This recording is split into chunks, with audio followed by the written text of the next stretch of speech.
Hello दोस्तों, स्वागत है आप सभी का एक और नई बुक समरी में। आज की बुक समरी है इकिगाई, जिसे लिखा है हेक्टर गार्सिया ने। इकिगाई बुक की लेखक हेक्टर गार्सिया एक प्रसिद्ध लेखक हैं। उनका जन्म स्पेन में हुआ था और उनके पास स्पेन तथा जापान दोनों देशों की नागरिकता थी। ये इकिगाई के अलावा भी love in small letters and wabi sabi जैसी बेस्ट सेलिंग बुक लिख चुके हैं। उन्हें जापानी संस्कृति का स्पेशलिस्ट कहा जाता है। इकिगाई बुक एक इंटरनेशनल बेस्ट सेलर बुक है। यह बुक मूल रूप से स्पेनिश भाषा में लिखी गई है और इस बुक की अब तक 57 भाषाओं में अनुवाद किया जा चुका है।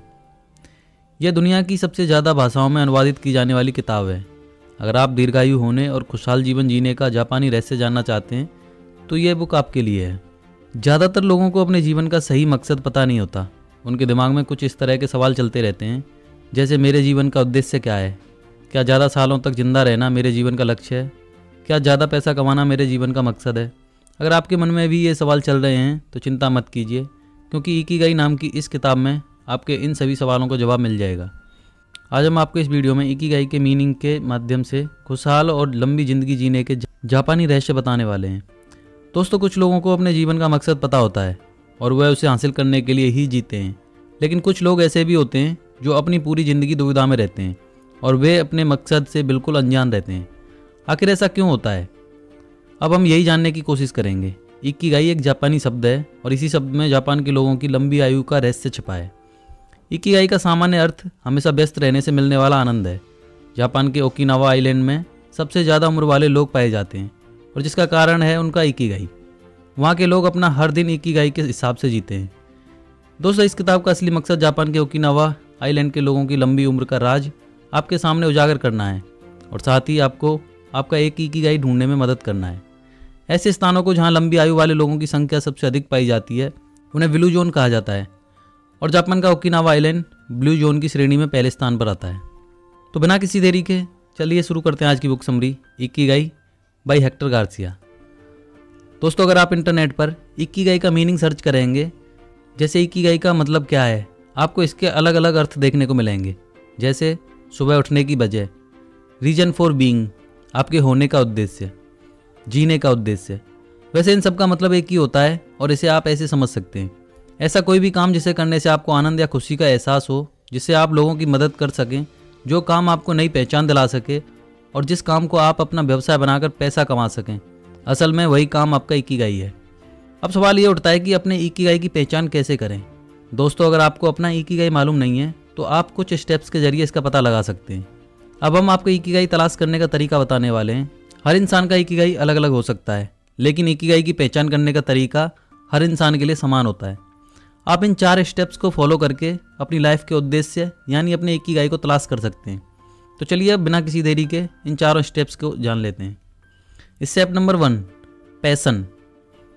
क्या कोई ऐसा काम है जिसे करना आपको बेहद पसंद हो, जिसे करने में आपको मज़ा आता हो, जिसे आप बहुत अच्छी तरह से करते हो, जिसे करते समय आपको थकान भी महसूस ना हो, जिसको करने के लिए आप किसी भी हद तक जा सकते हैं?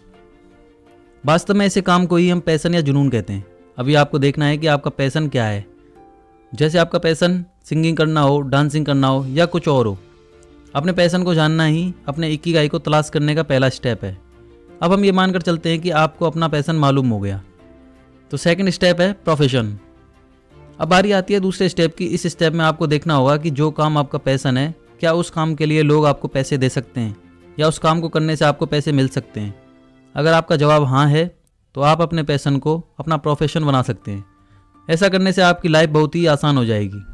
कहने का मतलब सिर्फ इतना है कि आपको अपने पैशन को अपना प्रोफेशन बनाना है। यह अपने इकिगाई को ढूंढने का दूसरा स्टेप है। तीसरा स्टेप है वोकेशन। कोई भी ऐसा काम जिसे करने से आपको पैसे मिलते हैं, जिस काम को करने से आप लोगों की मदद कर पाते हैं या लोगों की ज़रूरत को पूरा करते हैं, वो काम ही आपका वोकेशन है। और चौथा स्टेप है मिशन। कोई भी ऐसा काम जिसे करना आपको पसंद है और जिस काम की लोगों को नीड है, उस काम को आप अपना मिशन बना सकते हैं। इन चारों स्टेप्स से एक कॉमन पॉइंट बनता है और वही है आपका इकिगाई। और जापान के लोगों के खुशहाल और लंबी आयु तक जीने की असली वजह उनका इकिगाई है। इकिगाई बढ़ती उम्र में भी युवा रहने की कला। आपके अस्तित्व की वजह क्या है? जापान के लोगों का मानना है कि हर इंसान के जीवन का एक इकिगाई होता है। अलग अलग देशों में इसे अलग अलग नामों से जाना जा सकता है। जैसे फ्रांस में इकिगाई का मतलब जीवन का उद्देश्य होता है। इकिगाई हर इंसान के अंदर छिपा है। कुछ लोगों को उनका इकिगाई मिल जाता है और कुछ उसकी खोज में लगे रहते हैं। जापान के ओकिनावा शहर के लोगों की सुबह उठने की वजह ही उनका इकिगाई होता है। आपके अस्तित्व की असली वजह आपका इकिगाई है। कभी भी रिटायर ना हो। जापान के लोग रिटायर होने के बाद भी किसी ना किसी काम में व्यस्त रहते हैं और अपने आप को हमेशा सक्रिय रखते हैं। जब तक उनका शरीर उनका साथ देता है तब तक वह अपना पसंदीदा काम करते रहते हैं। आपको यह जानकर आश्चर्य होगा कि जापान की भाषा में रिटायरमेंट जैसा कोई शब्द ही नहीं है। नेक्स्ट है 80% का रहस्य। जापान के ओकिनावा शहर में अक्सर लोग खाना खाने से पहले हरा हरा बू का इस्तेमाल करते हैं। इसका मतलब होता है कि सिर्फ उतना ही खाना खाएं जिससे आपका पेट 80% भर जाए। इसका मतलब ये हुआ कि खाना खाने के बाद आपको अपना पेट 20% खाली रखना है। आप सोच रहे होंगे कि ऐसा करने से क्या फ़ायदा होता है। दोस्तों, कम खाना खाने की वजह से खाना पचाने में हमारी कम ऊर्जा खर्च होती है और यह तीव्र कोशिकीय ऑक्सीडेशन की प्रक्रिया को भी कम करता है। साथ ही हमें आलस से भी कम आता है। हाल ही में किए गए एक सर्वे के मुताबिक जापान के ओकिनावा आइलैंड के लोग प्रतिदिन 1800 से 1900 कैलोरी खाते हैं, जबकि अमेरिका के लोग 2200 से 3300 कैलोरी प्रतिदिन खाते हैं। नेक्स्ट है मोआई, जीवन से जुड़ना। ओकिनावा के लोग दोस्ताना व्यवहार करते हैं। यह उनकी संस्कृति का एक अभिन्न अंग है। मोआई का अर्थ है एक ही उद्देश्य से इकट्ठा हुए लोगों का समूह। मोआई के सभी सदस्य मासिक चंदा इकट्ठा करते हैं और यदि इस समूह के किसी भी व्यक्ति को किसी भी तरह की सहायता की जरूरत होती है तो वह एक दूसरे की मदद करते हैं। इस तरह से वहाँ के लोगों की भावनात्मक और आर्थिक दोनों ज़रूरतें पूरी हो जाती हैं। तो दोस्तों, अब यहाँ से आगे हम ये जानने की कोशिश करेंगे कि आखिर लोग उम्र से पहले ही बूढ़े क्यों हो जाते हैं। हम यह भी जानेंगे कि हमारी लाइफ में इकिगाई से क्या फ़ायदा हो सकता है। तो चलिए जानते हैं। उम्र ना बढ़ने का राज। छोटी छोटी बातें आपको आनंद और दीर्घायु देती हैं, जिसमें कार्यक्षम और युवा शरीर, फिट एंड यंग बॉडी। एक पुरानी कहावत है कि स्वस्थ शरीर में स्वस्थ मन निवास करता है। शरीर और मन दोनों ही हमारे लिए महत्वपूर्ण हैं। इन दोनों का स्वास्थ्य एक दूसरे पर निर्भर करता है। यदि आप हमेशा जवान रहना चाहते हैं तो मन का कार्यक्षम और खुला होना बहुत जरूरी है। जोश से भरा हुआ मन आपको जवान रहने में मदद करता है। जिस तरह शरीर को स्वस्थ रखने के लिए हम व्यायाम करते हैं, उसी तरह मन को स्वस्थ रखने के लिए हमें मानसिक व्यायाम करना जरूरी है। दोस्तों, ऐसा मैं नहीं कह रहा हूँ, बल्कि न्यूरोलॉजिस्ट श्लोमा कहते हैं कि दिमाग को सही रखने के लिए उसका व्यायाम किया जाना बहुत ज़रूरी है। उन्होंने एक स्पेनी टेलीविज़न कार्यक्रम में कहा था कि हमारे लिए क्या अच्छा है और हमें क्या करना अच्छा लगता है। इसमें हमेशा दुविधा रहती है, जिसकी वजह से तनाव का निर्माण होता है। खासकर बुजुर्ग लोगों को हमेशा वही करना अच्छा लगता है जो वो आज तक करते आए हैं। समस्या यह है कि दिमाग के काम करने का तरीका ऐसा है कि वह नया सोचने के बजाय उसी चीज़ को दोहराना पसंद करता है जो वह हमेशा से करता आया है। इसमें कोई दो राय नहीं है कि हमेशा एक ही प्रकार का काम करने की वजह से वह काम अच्छा भी लगता है और आसानी से भी हो जाता है। इसके कई सारे फायदे हैं, इसलिए लोग अपनी दिनचर्या से चिपके रहते हैं। अगर यह श्रृंखला तोड़नी हो तो दिमाग को नई नई जानकारियाँ देना बहुत ज़रूरी होता है। न्यूरोलॉजिस्ट श्लोमा ने मानसिक प्रशिक्षण के फायदे भी बताए हैं। उनका कहना है कि जब आप किसी काम को पहली बार करते हैं तो वह आपको कठिन लगता है और उसे पूरा करने में आपको ज़्यादा समय लगता है, साथ ही ज़्यादा परेशानियों का सामना करना पड़ता है। लेकिन वही काम जब आप दोबारा करते हैं तो वह आपको इतना कठिन नहीं लगता है जितना कि पहली बार करने में लगा था। असल में काम तो वैसा ही होता है, लेकिन पहली बार करते वक्त मिले हुए अनुभव और प्रशिक्षण का प्रभाव आपके काम को दूसरी बार में आसान बना देते हैं। उस काम को दोबारा करते समय इंसान का पैशन और क्वालिटी बढ़ जाती है और उसकी एक नई छवि उभर कर सामने आती है। नेक्स्ट है दीर्घायु का सबसे बड़ा शत्रु, तनाव। Stress is the enemy of longevity. आपने देखा होगा कि कुछ लोग अपनी उम्र से ज़्यादा बूढ़े लगते हैं। एक स्टडी के मुताबिक इसके पीछे की असली वजह तनाव है। American institute of stress management ने अपने एक अध्ययन के बाद स्ट्रेस को बीमारी की सबसे बड़ी वजह बताया है। तनाव कैसे काम करता है? आजकल की इस भागदौड़ भरी जिंदगी में इंसान बहुत सारी जिम्मेदारियों के तले दबा हुआ है और किसी न किसी वजह से तनाव में रहता है। लेकिन क्या आप जानते हैं कि लगातार तनाव में रहना शरीर के लिए कितना हानिकारक होता है? तनाव मस्तिष्क की याददाश्त से संबंधित कोशिकाओं पर भी नकारात्मक असर डालता है। तनाव की वजह से ही निराशा पैदा होती है। तनाव के कारण ही चिड़चिड़ापन, नींद ना आना, चिंता और ब्लड प्रेशर जैसी समस्याएं होने लगती हैं। अगर आप समय से पहले बूढ़ा नहीं होना चाहते हैं तो आपको अपनी दिनचर्या में कुछ बदलाव करने होंगे और अपने जीवन को तनाव मुक्त करने की कला सिखानी होगी। तनाव कम करने के लिए हमेशा सजग रहें, क्योंकि हमें सताने वाले डर और चिंताएं चाहे असली हों या नकली, लेकिन उससे पैदा होने वाले तनाव का परिणाम असली ही होता है। इस किताब में तनाव को दूर करने का एक उपाय बताया गया है और वह है ध्यान, यानी कि मेडिटेशन। इसकी मदद से हम अपने तनाव पर काबू पा सकते हैं। लगातार ज़्यादा बैठे रहने से भी बुढ़ापा आता है। लगातार एक ही जगह बैठकर काम करने वाले लोगों में उक्त ब्लड प्रेशर, बदहजमी, हृदय रोग, हड्डियों का कमजोर होना और मोटापा जैसी बीमारियों के होने का खतरा बढ़ जाता है और ऐसे लोग अपनी वास्तविक उम्र से पहले ही बूढ़े लगने लगते हैं। इन सभी समस्याओं को आप अपनी दिनचर्या में थोड़ा सा बदलाव करके जड़ से खत्म कर सकते हैं। छोटे छोटे बदलाव आपको इन बड़ी बड़ी बीमारियों से बचाने में मदद कर सकते हैं। यहाँ कुछ उपाय बताए गए हैं जिन्हें आपको अपनी दिनचर्या में जोड़ना चाहिए। जैसे अगर आप कोई ऐसा काम करते हैं जिसमें आपको दिन भर बैठना पड़ता है तो आप कुछ देर के लिए खड़े होकर टहलने लगें। प्रत्येक दिन में कम से कम 20 मिनट पैदल चलें। टीवी या मोबाइल पर व्यर्थ बैठने से अच्छा है आप सामाजिक कार्यों में सम्मिलित हों। जंक फूड की बजाय फल और पौष्टिक चीज़ें खाने की शुरुआत करें। अच्छी नींद लें। सामान्यतः 7 से 9 घंटे की नींद काफ़ी होती है। शरीर को हानि पहुंचाने वाली आदतों को छोड़ें और अच्छी आदतों को अपनाएं। कोई ऐसा खेल या काम जरूर करें जिससे आपका शरीर मूवमेंट में रहे। नेक्स्ट है युवा रहने का नजरिया। जो लोग अपनी समस्याओं और जीवन को सकारात्मक नजरिए से देखते हैं और अपनी भावनाओं को सही दिशा देना जानते हैं, ऐसे लोग लंबी आयु प्राप्त करते हैं।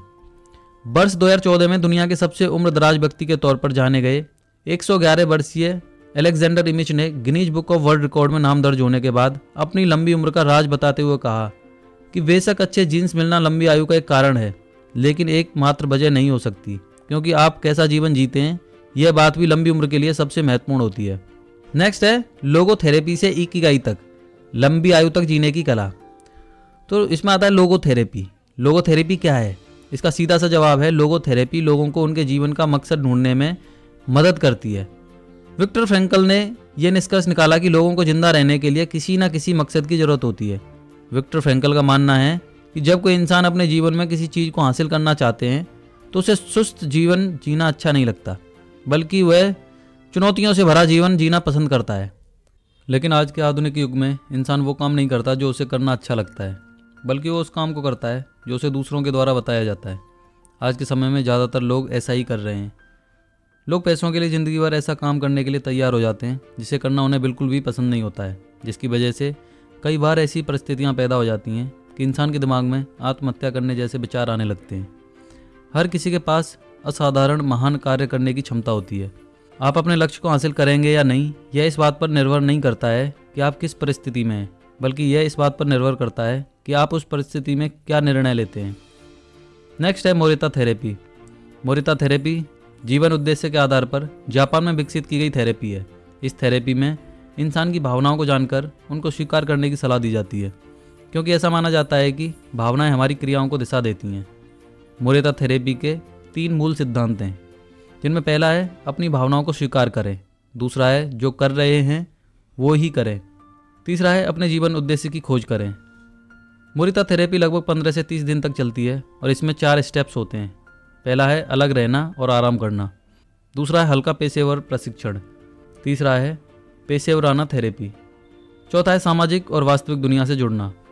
स्टेप नंबर 1, अलग रहना और आराम करना। शुरुआत में मरीज को 5 से 7 दिनों तक एक कमरे में आराम करने के लिए छोड़ दिया जाता है और उसे बाहरी चीज़ों जैसे टीवी, मोबाइल, दोस्त, खेलकूद, परिवार आदि से दूर रखा जाता है। उसे सिर्फ अपनी भावनाओं में होने वाले बदलाव का अध्ययन करने की सलाह दी जाती है। इस स्थिति में मरीज काम न करने की वजह से बिल्कुल परेशान हो जाता है और कुछ न कुछ करने के लिए उतावला होने लगता है। इसके बाद इस थेरेपी के दूसरे स्टेप की शुरुआत होती है, जो है हल्का पेशेवराना प्रशिक्षण। इस स्टेप में मरीज 5 से 7 दिनों तक चित्रकला, बागवानी, व्यायाम जैसे हल्के फुल्के कार्य करता है। उसे डॉक्टर के अलावा किसी से मिलने की इजाज़त नहीं दी जाती है। उसे अपने विचारों और भावनाओं को डायरी में लिखने की सलाह दी जाती है। और तीसरा स्टेप है पेशेवराना थेरेपी।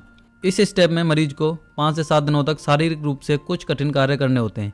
इस चरण में मरीज को दूसरे लोगों के साथ सिर्फ काम के बारे में बात करने की इजाज़त दी जाती है। और चौथा स्टेप है सामाजिक और वास्तविक दुनिया से जुड़ना। इस स्टेप में मरीज को अस्पताल से सामाजिक जीवन में जिंदगी जीने के लिए छोड़ दिया जाता है। इस पूरी प्रक्रिया का सिर्फ एक ही मकसद होता है, इंसान को उसके जीवन का उद्देश्य समझना। अपने हर काम में प्रवाह की खोज करें। कार्य और खाली समय का इस्तेमाल अपने विकास के लिए कैसे करें। अरस्तु ने कहा है कि हम जैसा करते हैं वैसे बनते हैं, इसलिए उत्कृष्टता कोई क्रिया नहीं है, यह तो हमारी आदत है। नेक्स्ट है प्रवाह का क्या मतलब है। जब कोई इंसान किसी काम के साथ एक रूप हो जाता है और उस काम को करते वक्त अपना पूरा होश खोकर उसमें खो जाता है, उस अवस्था को प्रवाह कहते हैं। यानी प्रवाह एक ऐसी अवस्था है जिसमें मनुष्य आनंदित, उत्साहित और सृजनशील जीवन जीता है और तन मन से उस कार्य में जुड़ जाता है। प्रवाह की अवस्था आने पर मनुष्य अपने काम में इतना डूब जाता है कि आसपास क्या घट रहा है, इससे उसे कोई फर्क नहीं पड़ता। जिस काम को करते समय आप प्रवाह की स्थिति में चले जाएं, वास्तव में वही आपका इकिगाई है। आपने अक्सर देखा होगा कि जो काम आपको पसंद है उसे करते हुए समय कब बीत जाता है आपको पता भी नहीं चलता, लेकिन जो काम आपको नापसंद है उसको करते हुए समय काटे नहीं कटता। किसी भी काम को करते हुए प्रवाह की स्थिति में आने के लिए आपको इन बातों का ध्यान रखना चाहिए। पहला है, आपको पता होना चाहिए कि आपको क्या करना है। दूसरा, आपको पता होना चाहिए कि कैसे करना है। तीसरा है, आपको पता होना चाहिए कि इस कार्य को कितने अच्छे तरीके से किया जा सकता है। चौथा है, आपको भविष्य में आने वाली चुनौतियों का पता होना चाहिए। पांचवा है, आपको ज़रूरी स्किल्स का पता होना चाहिए। और छठवां है, आपका मन कंसंट्रेट होना चाहिए। अगर किसी काम को करते समय आपको ऐसा महसूस होने लगे कि आपकी एकाग्रता भंग हो रही है, तो आप नीचे दिए गए उपाय करके देखें। ये उपाय आपको प्रवाह या फ्लो में मदद करेंगे। पहला उपाय है, मुश्किल काम खोजें लेकिन ज़्यादा कठिन नहीं। आपको अपने लिए ऐसे काम की तलाश करनी चाहिए जिसे करने में आपको थोड़ी कठिनाई हो।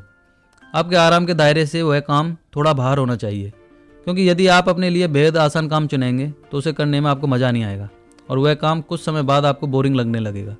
अगर आप एक ग्राफिक डिजाइनर हैं तो अगला काम सॉफ्टवेयर सीखना हो सकता है। अगर आप एक डांसर हैं तो आप किसी ऐसे स्टेप को सीख सकते हैं जो आपको कठिन लगता हो। जब आप अपनी रुचि और क्षमता के हिसाब से किसी काम को चुनते हैं तो उसे करने में आनंद आने लगता है और हम प्रवाह में आने लगते हैं, और इसका साफ मतलब है कि आप अपने इकिगाई के हिसाब से काम कर रहे हैं। दूसरा उपाय है, स्पष्ट और पक्का लक्ष्य तय करें। Set clear and specific goals. यदि आप प्रवाह में आना चाहते हैं तो आपके पास स्पष्ट और पक्का लक्ष्य होना चाहिए और फिर उस काम में अपने आप को पूरी तरह से झोंक देना चाहिए। यदि आपके पास स्पष्ट और पक्का लक्ष्य नहीं है तो ये बिल्कुल ऐसा है मानो आप नक्शे के साथ समुद्र की यात्रा पर निकले हैं और आपको यह मालूम नहीं है कि पहुंचना कहाँ है। इसलिए आपके साथ नक्शे के अलावा कंपास भी होना जरूरी है, क्योंकि यह आपको उस जगह पर लेकर जाएगा जहां आप वास्तव में जाना चाहते हैं।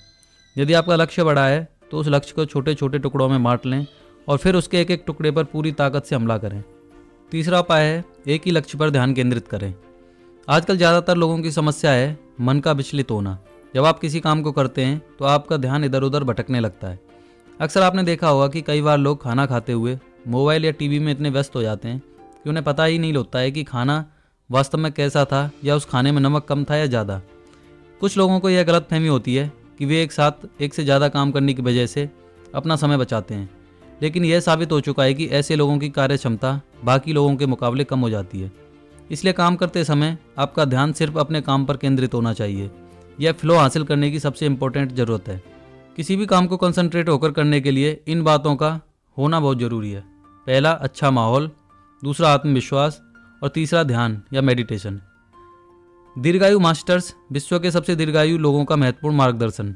पूरी दुनिया में लगभग 350 से 400 लोग ऐसे हैं जिनकी उम्र 110 से ज़्यादा साल है, और ऐसे लोगों की संख्या सबसे ज़्यादा जापान में है। इकिगाई बुक के इस अध्याय में यह बताया गया है कि दीर्घायु लोगों का अपने जीवन के बारे में क्या कहना है। आखिर ऐसे कौन से तरीके हैं जिनका प्रयोग करके लंबी आयु प्राप्त की जा सकती है। मैं आपके लिए कुछ ऐसे ही तरीके बताने जा रहा हूँ जिनकी वजह से जापान के लोग लंबी आयु प्राप्त करते हैं। दीर्घायु लोगों द्वारा बताए गए लंबी उम्र के राज कुछ इस प्रकार हैं। पहला, सिर्फ अच्छा खाना खाएं। दूसरा है, दिन में सिर्फ 2 बार ही भोजन करें। तीसरा, अच्छी नींद लें। 7 से 9 घंटे की नींद अच्छी मानी जाती है। चौथा है, जीने की इच्छा शक्ति रखें। पाँचवां, नॉनवेज ना खाएं। छठवां, हमेशा खुश मिजाज रहें। सातवां, अपने मन और शरीर को हमेशा सक्रिय रखें। आठवां, मादक पदार्थों का सेवन ना करें। नवां, हमेशा कुछ नया सीखते रहें और करते रहें। 10वां, आप सिर्फ वर्तमान में ही जिएं। अगर आपका वर्तमान अच्छा होगा तो भविष्य खुद अच्छा बन जाएगा। 11वां, हमेशा टीम भावना के साथ लोगों से मिलजुल कर रहें। 12वां, अपने जीवन के अंतिम दिनों तक व्यायाम करते रहें। 13वां, चिंता ना करें। 14वां, अच्छी आदतें डालें। 15वां है, सिर्फ अच्छे दोस्त बनाएं। और 16वां, हमेशा सकारात्मक रहें। इकिगाई खाद्य संस्कृति। विश्व के सबसे लंबी आयु वाले लोगों का खान पान कैसा होता है। वर्ल्ड हेल्थ ऑर्गेनाइजेशन के अनुसार पूरी दुनिया में सबसे ज़्यादा आयु वाले लोग जापान में पाए जाते हैं, और जापान के ही ओकिनावा आइलैंड में सबसे ज़्यादा लंबी आयु वाले लोग पाए जाते हैं। हम जापान के लोगों के दीर्घायु होने के कुछ राज पहले ही बता चुके हैं। इस अध्याय में हम बात करेंगे जापान के लोगों की खाद्य संस्कृति के बारे में। आखिर जापान के लोग ऐसा क्या खाते हैं जिसकी वजह से वे लंबी आयु तक जीते हैं। आपको बता दें कि जापान का ओकिनावा आइलैंड दुनिया की ऐसी जगह है जहां सबसे ज़्यादा आयु के लोग पाए जाते हैं। उस आइलैंड पर ट्रेन और कार नहीं चलती हैं। वहाँ के लोग केवल साइकिल से या पैदल ही यात्रा करते हैं। जापान के ओकिनावा आइलैंड के लोगों के द्वारा प्रत्येक दिन अपने खाने में 15 ऐसे पदार्थों का प्रयोग किया जाता है जिनमें कुदरती एंटीऑक्सीडेंट पाए जाते हैं, जैसे टोफू, मीसो, टूना, गाजर, शकरकंद, गोभी, प्याज, गोया यानी करेला, काली मिर्च, कोम्बू समुद्री वनस्पति, नोरी समुद्री शैवाल, हेचिमा ककड़ी जैसा पदार्थ, सोयाबीन कच्चा और उबला हुआ, शैम्पिन चा जैस्मिन की चाय। ओकिनावा आइलैंड के लोग मीठे पकवान और चॉकलेट आदि का बहुत कम प्रयोग करते हैं। यहाँ के लोग प्रत्येक दिन औसतन 7 ग्राम नमक का सेवन करते हैं। शैम्पिन चा का राज। जापान के ओकिनावा आइलैंड में ग्रीन टी और जैस्मिन की चाय के मिश्रण से बनी शैम्पिन चा नाम की चाय का प्रयोग करते हैं। इस चाय को पीने के काफ़ी फायदे हैं, जैसे खून में कोलेस्ट्रॉल की मात्रा घट जाती है, रोग प्रतिरोधक क्षमता बढ़ जाती है, तनाव कम होता है, हार्ट अटैक होने की संभावना कम हो जाती है। ग्रीन टी का राज। इस चाय की शुरुआत सबसे पहले चीन में हुई थी। स्टडी से पता चला है कि इस चाय का लंबी उम्र पाने के लिए प्रयोग किया जाता है। इसके अलावा भी इस चाय के काफ़ी सारे फायदे हैं, जैसे ग्रीन टी के सेवन से कोलेस्ट्रॉल नियंत्रित रहता है, ब्लड शुगर की मात्रा कम होती है, ब्लड सर्कुलेशन तेज होता है, हड्डियाँ मजबूत होती हैं, फ्लू से संरक्षण मिलता है, अल्ट्रावायोलेट किरणों से होने वाले नुकसान से बचाती है, कुछ बैक्टीरिया के संक्रमण से बचाव होता है। नेक्स्ट है सिकुवासा फल का राज। सिकुवासा नींबू की तरह एक खट्टा फल है। इसका जापान के ओकिनावा आइलैंड में सबसे ज़्यादा उत्पादन किया जाता है। इसमें उच्च मात्रा में नोविलेटिन पाया जाता है, जो हमारे शरीर में एंटीऑक्सीडेंट्स का काम करता है। सिकुवासा फल में विटामिन बी और सी के अलावा बीटा कैरोटीन और अनेक तरह के फायदेमंद मिनरल्स भी पाए जाते हैं। जापान के ओकिनावा आइलैंड के लोगों की लंबी उम्र की एक वजह वहाँ पाए जाने वाला सिकुवासा फल भी माना जाता है। नेक्स्ट है दीर्घायु के लिए स्वस्थ और शतायु जीवन के लिए व्यायाम। ब्लू जोन यानी कि ऐसे स्थान जहाँ सबसे ज़्यादा लंबी उम्र वाले लोग पाए जाते हैं, उनका अध्ययन करने के बाद यह निष्कर्ष निकाला गया कि ऐसी जगह के लोग अपने जीवन में किसी न किसी गतिविधि में जरूर लगे रहते हैं। चाहे आप शहर में आते रहते हो या गाँव में, लेकिन अपने शरीर को स्वस्थ रखने के लिए आपको हल्के फुल्के व्यायाम जरूर करने चाहिए, जिनमें पहला है योग। योग की शुरुआत सबसे पहले भारत में हुई थी। जापान और चीन के लोग भी योग को अपनाते हैं। योग की मदद से इंसान को शरीर और मन को स्वस्थ रखने में मदद मिलती है। बुजुर्ग लोगों के लिए सबसे अच्छा व्यायाम है। इस व्यायाम को कोई भी कर सकता है। योग का मुख्य उद्देश्य है हमारे मूल धर्म या स्वभाव की पहचान कराना, शारीरिक और मानसिक शुद्धि, देवत्व के नज़दीक ले जाना। नेक्स्ट है रेडियो ताइपो। रेडियो ताइपो जापान के लोगों द्वारा सुबह के समय किया जाने वाला व्यायाम है। इसका मुख्य उद्देश्य लोगों के अंदर जोश और एकता की भावना का निर्माण करना होता है। नेक्स्ट है ताई ची। ताई ची कान नाम के प्रसिद्ध ताई ची व्यायाम जापान में काफ़ी पुराने समय से प्रचलित है। बौद्ध धर्म में भी इसका जिक्र किया गया है। यह चीनी मार्शल आर्ट का एक अभिन्न अंग है। चीनी सरकार ने खुद इस व्यायाम को लोगों तक पहुंचाया। ताई ची व्यायाम का मुख्य उद्देश्य है खुद को और अपने प्रतियोगी को समझना, शक्ति पर कुशलता की मदद से जीत हासिल करना, स्थिरता की मदद से अपनी हलचल को नियंत्रित करना। अगर आप इन व्यायामों को करना चाहते हैं तो आप इनके बारे में गूगल पर सर्च कर सकते हैं या यूट्यूब पर देखकर सीख सकते हैं और अपनी डेली दिनचर्या में इनका प्रयोग कर सकते हैं।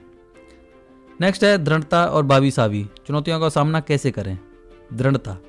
किसी काम के पीछे लगे रहना दृढ़ता नहीं है, बल्कि दृढ़ता का वास्तविक अर्थ दुनिया की तरफ देखने का हमारा नज़रिया है। जिन लोगों का इकिगाई स्पष्ट होता है वे अपने एक इकिगाई को हासिल करने के लिए किसी भी हद तक जा सकते हैं, चाहे परिस्थितियाँ उनके विपरीत ही क्यों ना हो, चाहे उनके सामने समस्याओं का पहाड़ ही क्यों ना खड़ा हो जाए, वे अपना इकिगाई नहीं छोड़ते। समस्याओं का सामना करना ही हमारी असली दृढ़ता है। आपके साथ क्या घटना हुई यह महत्वपूर्ण नहीं है, बल्कि महत्वपूर्ण यह है कि आपने उस घटना के बाद क्या प्रतिक्रिया की। वावी सावी और इचिगो इचिई। इस क्षणभंगुर और परिवर्तनशील दुनिया में सुंदरता खोजने की कला को जापानी भाषा में वावी सावी कहा जाता है। वावी सावी एक जापानी कंसेप्ट है। इसमें बताया गया है कि परिपूर्णता के बजाय अपूर्णता में सुंदरता को खोजना ही असली कला है। इस कंसेप्ट की पुष्टि करने वाला एक और जापानी कंसेप्ट है जिसे इचिगो इचिई कहते हैं। इचिगो इचिई का अर्थ है वर्तमान पल ही असली है और यह चाहकर भी वापस नहीं आता है। जापान के हर तरह के सामाजिक समारोह, सम्मेलन और कार्यक्रमों में इन पंक्तियों का जिक्र किया जाता है। अब हम यह जानेंगे कि आप इन दोनों कंसेप्ट से अपने दैनिक जीवन में कैसे लाभ उठा सकते हैं। इसका फ़ायदा लेने के लिए आपको कुछ स्टेप्स लेने होंगे। पहला स्टेप है और विकल्प तैयार करें। Create more options. जापान के लोगों का अपने प्राथमिक व्यवसाय के अलावा भी कोई ना कोई साइड बिजनेस जरूर होता है। साइड बिजनेस के तौर पर वहाँ के ज़्यादातर लोग सब्जियों का बगीचा लगाते हैं और उस सब्जी को मार्केट में बेचकर कुछ एक्स्ट्रा पैसे कमाते हैं। दोस्तों, आपने कहावत तो सुनी ही होगी कि अपने सभी अंडे एक टोकरी में नहीं रखने चाहिए। यहाँ इसका मतलब यह है कि आपको आय के केवल एक ही स्रोत पर डिपेंड रहने के बजाय एक्स्ट्रा इनकम कमाने का दूसरा रास्ता भी तैयार रखना चाहिए।